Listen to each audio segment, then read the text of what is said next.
Welcome back to Zombie SquadCAST, and in this episode, I have Pat Reilly. And Pat and myself, we've done a number of gigs, live streaming numerous events all over the U.S.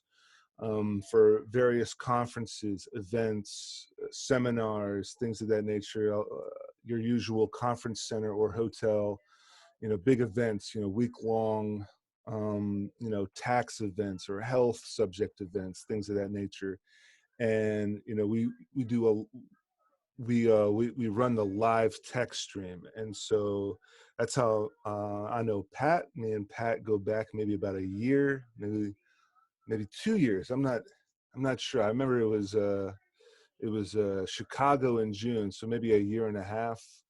Yep. Yeah. Right. So yeah, Pat, go ahead and introduce yourself. Tell us a little bit about what you do and what's going on with you right now. Yeah, well, thanks, Glenn. I appreciate, being here and joining you. Well, like you said, my name is Pat Reilly. I work with Digitell, a company that specializes in live streaming for, well, usually for conferences and corporate events. Anything that, like you said, might happen in a hotel or convention center, or sometimes just corporate offices where, we do all sorts of things. And I said usually because, of course, we're in the middle of the coronavirus situation, and so events are not really happening as you can imagine. So we're in a bit of a period of adaptation, as everybody is. And what's pretty much taken up our time nowadays is producing entirely virtual events where we're just connecting all sorts of speakers around the country, around the world, remotely in a seamless program. So kind of taking what we've been doing with that live streaming or recording conferences on site and going all online as kind of everybody is, right? Yeah, just like I'm with this podcast, and I have a bunch of other colleagues. I've seen, a bunch of other colleagues of mine are doing these small little podcasts and one-on-one interviews and something to pass the time, try to fill the void of content, try to make up for lack of content. Yeah. But also, and I subscribe to a lot of the clients that we stream for, and a lot of some of the other rosters that I'm on live streaming. I subscribe to their YouTube channels, and I see now it's looking just like this 2-panel, 4-panel Zoom meeting, Zoom recording, or Google Hangouts recording. If they can even record on there, I'm not sure, but it's a lot of this at home FaceTime, Zoom sort of group chat online, and it goes to show how much we've advanced in technology, and that's kind of like our saving grace right now in these times of quarantine, these times of lockdown. It's kind of hard to imagine what this would have been like even just say 2 years ago, where Zoom wasn't so much a universal method of communication, or Skype, or like you said, Google Hangouts. It's funny. I was kind of thinking, and I might regret saying this, but it almost happened at the best timing possible. It felt like, just because, like I said, 2 years ago, I don't think any of us would have known how to work from home at this capacity, Sure. or from a company standpoint. We're like I said, we're adapting to doing these virtual events, and that's something that really took off about 2 years ago, about a year and a half, 2 years ago. And I'm just enormously grateful for that sort of leap that our president, Jim Parker, sort of had us take, and starting these virtual events, because now that we're in a position where everybody wants to do virtual events, including our clients and groups that we don't know about yet, we kind of have a process down. We have a good team in place to do these sorts of things. So it really, like you said, it really is technology that is saving everybody right now, and just being able to keep things moving forward. Eventually, what I've mentioned a lot on this, on my podcast specifically, is taking advantage of this downtime and getting and finding these little hacks of pulling off these passion projects that we thought, maybe were too expensive. I don't have the capital to, start this venture. But now is the opportune time to think about these different kind of like tech hacks, these production hacks. And I find even before the quarantine, I found a way to pull off a supervillain show by doing Right. it on the ultra low budget, kind of like a crime show on ID or things of that nature. And now most of my time is spent either editing that or doing this podcast. And even before the quarantine, me and a bunch of colleagues would jump on Google Hangouts or jump on Zoom and do a podcast because they're funny. And we just, we Yeah, would right. find, and we would find a way to just, rip off of, you know, current affairs, or just, make fun of this, that, make fun of each other. And now have me knowing Zoom and me knowing Google Hangouts and me knowing a simple webcam and a USB headset with a mic Hmm. has enabled me and enabled them and others to rock out, the way podcasts are being done the last month and probably the next couple of months. Yeah, yeah, no kidding. It's funny, kind of like you said, I've been using Zoom to do, client demos and all sorts of things for years now, and it's everybody else is kind of coming around to it. So I bet that you're one of those guys that everybody goes to for, headset questions, or hey, I can't get Zoom to work. You sort of, there's these people that these shepherds of technology, if you will, that you and I have been doing these sorts of things for quite a while, and now that everybody else is trying to catch up, it's kind of a funny thing, isn't it? Yeah. Yeah. I remember speaking with you specifically at the Marriott in Bethesda on a gig, talking about how can I because I saw the way we were using Zoom for our lead tech discussions before a gig, Oh yeah, and sure. I said this is probably the best way to do a podcast right now, and this was maybe a year ago, way Oh, before. I remember this now, actually. Yeah, I remember that conversation. Yep. Yeah, yeah. And you said, buy the premium package. You were discussing, Digitell has such a close relationship with Zoom just as a Hmm. client. And you were giving me a bunch of tidbits, and now, boom, Yeah. right into it with Zoom. Yep. So moving on to my next point, Yeah. you sort of addressed it, but again, how would you say right now professionally? We'll start off professionally. How would you say you professionally have been impacted by the quarantine and the shelter in place?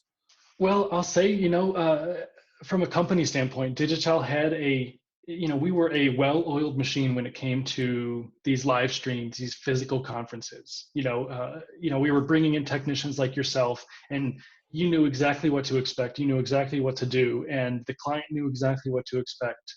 And everything, really was in a very comfortable place. Everybody knew what their role was and what to do.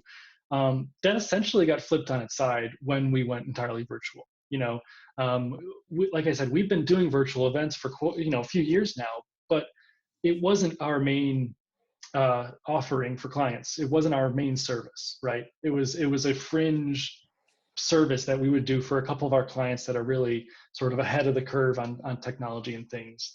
So it has been an enormous era of adaptation for us. We are bringing all sorts of team members up to speed on what it takes to run these virtual events, what it takes to bring the client up to speed on the virtual events. And I think that's the more challenging point is, it took us so long to get our clients used to thinking about how to live stream from a conference, how to create that hybrid experience where you have physical attendees and you have online attendees. And to then shift from there to entirely online is challenging. Absolutely. There's an enormous amount of questions. There's an enormous amount of tools to engage to make sure people are having a positive experience. Even to the effect of the exhibitors. We're experts on that virtual education, right? Streaming Hmm. the content out and making sure everybody can see and hear that content clearly. But something that we didn't always cater to, at least for the full effort, was that exhibit hall experience where you have 20 booths surrounded, sort of all revolving around the food. And so you have people coming in and out, engaging with those representatives, learning what those offerings are from each exhibitor, each Hmm. vendor. And so that's been a challenge. Working with my development team to build these tools that create that kind of engaging atmosphere for the exhibitors as well as the attendees has been a challenge. It's been a challenge for both the clients to wrap their heads around how this is going to work, for us in terms of getting all those moving pieces, together. And, for the leadership of our company, it's been an enormous challenge just to get everything sort of in line to support us in terms of the projects we're trying to execute, as well as making sure we're moving forward and moving in the right direction. Yeah. So it really is just everybody's adapting as much as possible. And that's challenging. That's stressful. That's frustrating, right? Everybody's got a new normal to adjust to, Yeah. both in a professional sense and, of course, in a personal sense. I mean, Yeah. everybody's, work aside, everybody's lives are immensely impacted by this situation. I'm grateful enough that I have a dog and I get to go walk my dog a couple times a day. Otherwise, I don't know what would bring me outside, and that's a whole nother thing in and of itself. Yeah. So just really taking it day by day is the best. I think the best we're doing. Yeah. Yeah, I mean, yeah, me and the wife, we walk the dog once, obviously, 2, 3 times a day, but we'll go Mhm. on maybe a 30 to 45-minute walk with the baby. We just brought a baby home, March Yes. 3rd or 4th or something like that. So the Yeah. baby's about, Congratulations again. That's very thank, exciting. thank you. Yeah. So, that's another, you know, kind of hiccup that we're having in our life, because we feel a bit cheated that we're not having the grandparents over, and me and the wife are taking a whole Yeah. day to ourselves, and the grandparents are not getting the quality time spent with the newborn. But a lot of people have doomsayer kind of mentality, and I don't. This is not going to Yeah. last. During 9/11, everyone was freaked out to leave their home. Because even after 9/11, everyone was freaking out about anthrax and ricin, and they would see. I Right. remember specifically, this lady was freaking out. This neighbor of mine was freaking out. She saw this white stuff on the side of the road, and it was the salt from snow, Yeah. but she thinks it's anthrax, and people are freaking out. And of course, Hmm. I think it's understandable, and I think it's expected to have a freak out and be very cautious to start. But we're going to get through this like we have a million times before. Yep. And the floodgates will open. Me and the wife have the baby. We'll go on a 45-minute walk every day. I have that baby harness where he's Hmm. strapped on like a front, not a backpack, but a front pack or whatever. Yep. And he's looking around, and we'll go for a walk. We take the dog out, the usual 4 or 5 times a day for pee and a poo or whatever. Hmm. But I mean, you mentioned adaptation, and I think that is what makes this country great. Is we always adapt and overcome. That's like a well-known military motto. I think with the Marines is adapt and overcome. Uh, but as far as the new normal, I would hope to say this is the new temporary normal. I mean, obviously, Yeah. we always adapt. But again, this country, even this planet is constantly adapting, so that this may be the new normal for 3 months. And then 6 months after that, there's going to be a totally different normal. And then Yeah. we might go back to an old normal after that. And I think maybe this whole quarantine, this whole coronavirus quarantine has been a slap in the face as far as complacency goes, as far as health awareness, as far as socializing we've been complacent with a lot of things. And Yeah. I think you're absolutely right. I was thinking yesterday, I was actually walking the dog, as we were mentioning, and had a little tickle in my throat, seasonal allergies, whatever. And I went to go cough in my elbow, and I started thinking, there was a point where we were told, if you're coughing, cough in your elbow, right? Or, cover it in some way. And it's almost like when this situation came up, past few months, past 6 months, everybody was sort of reminded, you absolutely have to cough into your elbow and those sorts of things. And it's funny that the smaller details, the smaller suggestions definitely fall to the wayside in between all these situations, right? Where, the fact that I'm reminding myself to cough into my elbow every single time I have a little tickle tells me that I wasn't doing that before, and I think that's exactly speaks to what you mentioned about complacency. And, it's it's something that's too easy to take for granted. And and we have to make sure that we're doing the right things, even under perfect, normal circumstances where there's not an epidemic going on. Yeah. Personal health and public health, for that matter, it's crucial. It's absolutely crucial. I mean, before the coronavirus really was what it is now, we were having a horrible flu season, Yeah. and I think that completely got eclipsed by or just completely consumed by this situation. But that doesn't belittle the fact that many people suffered from that flu, big time. So I hope that this kind of situation renews our care in public health and personal health too.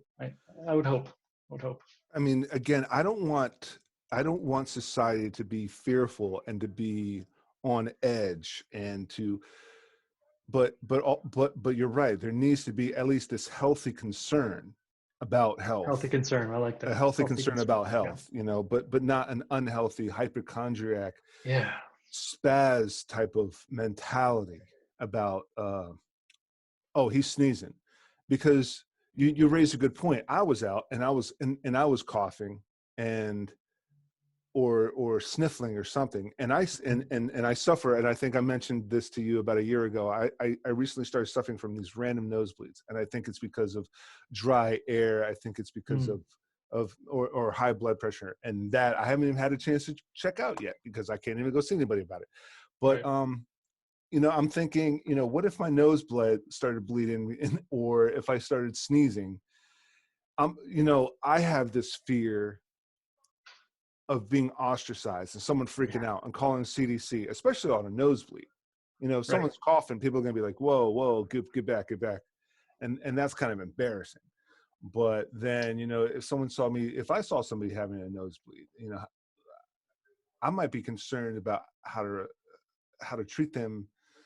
Should I call somebody? This guy's having a nosebleed. But if anybody, and I'm sure everybody's Googling coronavirus symptoms, and I don't think nosebleeds is one of them.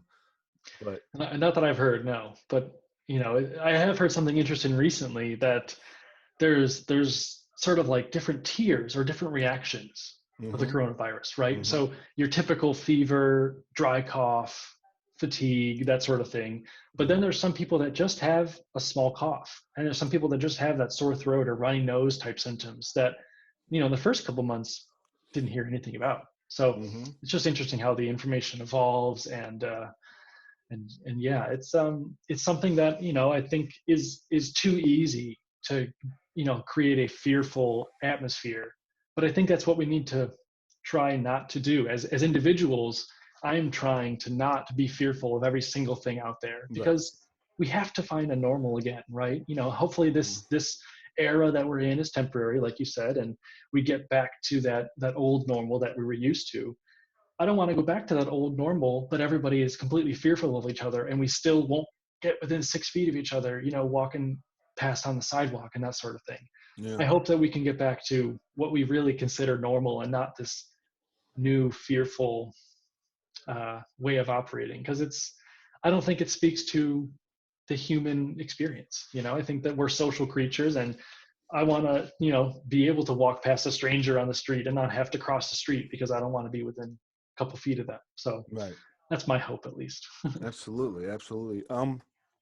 Touch upon your to touch upon the impact. How would you say you're personally impacted? I know you're still engaged. I take it the wedding is postponed. Yes. Yeah. So I am engaged. Morgan and I, my fiance Morgan. First of all, of course, she's working from home. I usually work from home, so it's sort of it's funny that the rest of the world's adjusting to working from home. But that's been my norm for about 4 years now. Okay. Of course, Morgan is working from home as well. So it's funny. We kind of take turns. We're both on Zoom calls all day long. So at any given point, I can hear her doing her demos, and she can hear me doing my demos, and that's just part of that reality, right? Yeah. But like you mentioned, we are engaged. We had a wedding set in downtown DC for May 3rd. Mm. So that is not happening, unfortunately. Heartbreaking, really. It's Yeah. been a process coming to grips with the fact that it's not going to happen. Yeah. It's something that, we've been together. Actually, our 8-year anniversary was April 3rd. So just a few days ago. And it's just an enormous bummer that we Yeah. don't get to celebrate our wedding the way that we wanted to. And truthfully, I'll tell you, we're at the point where we don't really want to postpone it and host that same wedding in 6 months or 8 months or whatever. Yeah. So really what we're looking to do is just have our elopement and keep our day, keep that date, that May 3rd that we've had in our hearts for quite a while, and just kind of move forward with maybe a couple big parties later in the year just to celebrate with the friends that couldn't make it. But Hell yeah, yeah, I mean, and I think yeah. that's an amazing way to adapt and to kind of hack the situation. And Mm, there is the elopement, and there can be, it can be like kind of piecemeal. It can be kind of exactly. sectioned off. You know, we have our elopement, and then when it's safer for us to gather as family and friends, as that wedding and reception would have been, there could be, a quick ceremony on top of that, because Yep, a lot of exactly. people do that. A lot of people Hmm. do like they, oh, what's the phrase? They reinstate their vows. Is that the Renew their vows, I renew think. their vows? Yeah, So yep, that, and not necessarily renewing your vows, just kind of like renewing the event, yeah, yeah. renewing the ceremony, really. But Hmm. and then Exactly. maybe that could be, if the elopement is only 15 minutes, then the your second ceremony can be the remaining time that would have been, and then a big Right. reception, plus a celebratory event of, we're Yeah. finally out of the house and together again, and we can be around each other. Yeah. I mean, yeah, that really Exactly. sucks. That really sucks, and I feel for you guys, and Thank and you. and that's really unfortunate. And I'm sure there's a lot of other people going through this and Oh yeah. finding strong ways to adapt, like you are, and hopefully, because Right. unfortunately, out there's a lot of stressed out people, and Oh, totally. for lack of a better phrase, weaker minded people. And, luckily you guys aren't that. And you're finding a strong, Hmm. positive way to pull through this. And that's fantastic. Uh, Yep. Yep. Speaking of pulling through, so what is there a film or a series or a book or books, maybe online tutorials or something like that you're binge watching, or that you did watch, and it helps you, take your mind off of things, Yeah. or laugh your ass off to the point you forgot the whole quarantine or something like that? So I gotta say, I have a soft spot for this particular series. It's also a book series, but The Expanse. So it's Okay. an Amazon show, and I am a longtime fan of this particular series of books and TV show. But as of recent, with the we have a little bit too much time on our hands. I Hmm. have gotten Morgan into it, and we're going through it again, and I'm just having a blast. So it's just one of those things where it's like one of my favorite shows and book series out there, and to share this with someone like Morgan, who also does appreciate that kind of sci-fi show, but has to be in the right mindset to try to jump in. So we've jumped in, and we're almost done with the first season, and it's just been a blast. It's just been a ton of fun. So I absolutely recommend this show. It's one of those shows that's gaining an enormous amount of popularity right now. First couple seasons were produced by Sci-Fi, and then they sold the show, and Amazon bought it. So now it's in good hands, is what I would say. So I'm very excited to see the next like 3 or 4 seasons come out over the next couple of years, and so on. So that's my plug. That's what I would say is check out The Expanse if you haven't already. It's very interesting show. Awesome. Yeah. I mean, Expanse is actually on my watch list on Prime, I believe. Oh, I'm good. Yep. I'm into those. I think, but the last sci-fi show I think I watched was 12 Monkeys. And I thought it was a unique Yep. retelling, rebooting of the movie, because I was a big fan of that movie. I saw the Bruce Willis movie, in the theater. I know. I haven't seen the show yet, but I've seen the movie. So I actually didn't know they made a show. Who made that? What, Sci-fi. I think was sci-fi it Sci-Fi? from beginning to end, Gotcha. or maybe it was. I think sci-fi ended it after season 2, and I think it was one of the smaller, like Poppet or Crackle, picked it up Oh for a yeah. short 3 season, for a short third season, one of those 5 episode seasons that closes everything out, like they Gotcha. did. Oh gosh, I was just talking about another series that did that. They did like a short quick season to close things out. Well, anyway, Yeah. yeah. So 12 Monkeys is pretty good, and Cool. so definitely check that out. Expanse, I definitely is on my list, but you know, again, back to today's technology, we have Netflix, Hulu, Prime. I mean, YouTube. You could Yeah. survive just off of YouTube.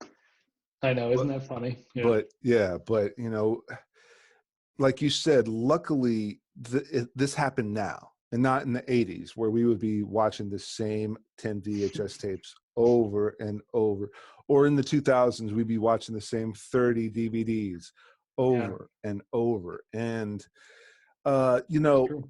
I I'm sure you've had a box set maybe of a series and you Oh fall yeah. asleep in front of it, and and then you wake up to that The mind numbing, menu. the menu. The menu. Yeah. Oh yeah. But you know, luckily now Hulu, Netflix might stop and say, are you still watching? Hulu sometimes stops and says, are you still watching? And then it'll go to sleep, or you just wake up in front of another episode depending on how short you're sleeping. But Yep.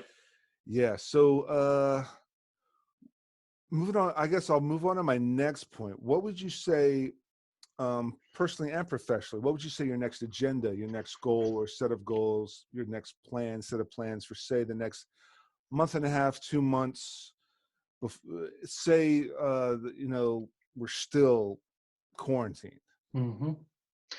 I would say, from a personal standpoint, it's really more about finding a good balance for me. So, like I said, the company itself is adapting on an enormous scale, Mm-hmm. and that's been very trying. As an account manager, I'm in one of those pivotal positions where I have an enormous amount of clients coming to me and me alone for answers. So, for me, the past 6 weeks, I would say, have been very stressful, very trying. So, looking ahead at the next 6 weeks, I would say I'm really looking to find a healthier work balance. Okay. That's really my goal moving forward. Because I think I'm at the point where I don't see this going away in the next month. I don't see this going away in the next 2 months. Right. So if this is going to be something that is sticking around for at least a little while, it's got to be a little more sustainable. From a personal standpoint, just trying to service our clients in the same level that we've been doing for so many years, and all the while getting calls from new groups that need these kind of services. I think we're just as a group trying to take a breath and let's move forward smart and not just keep sprinting at a full pace that I don't think is sustainable from a stress standpoint. So I'm kind of looking forward to kind of sprinkling in some jogs here and there to kind of burn some steam, and just maintaining that work-life balance, because I think that's really what has taken a toll for me the most in the past few weeks, trying to keep everybody moving forward. And it's interesting what I'm finding, especially now that we're, I would say, through the first phase of this kind of new era for us here in the US. I'm finding that associations and events and everything are taking a different approach than they were maybe 4 weeks ago, maybe Oh 5 weeks ago, yeah. where they're seeing this as we need to come together and do something here instead of just keep kind of brute forcing the same thing we're doing. And so I think that's where my communication with clients is changing quite a bit. And the people that are coming to us are a little bit more targeted in terms of knowing what they want to do, instead of just the open-ended conversation of, I've got an event on April 15th, what can I do? So it's getting easier. It's getting a little easier, but Yeah. just trying to pave the way forward, because I think this is uncharted territory for everybody. Yeah. So just trying to stay sane is my goal right now.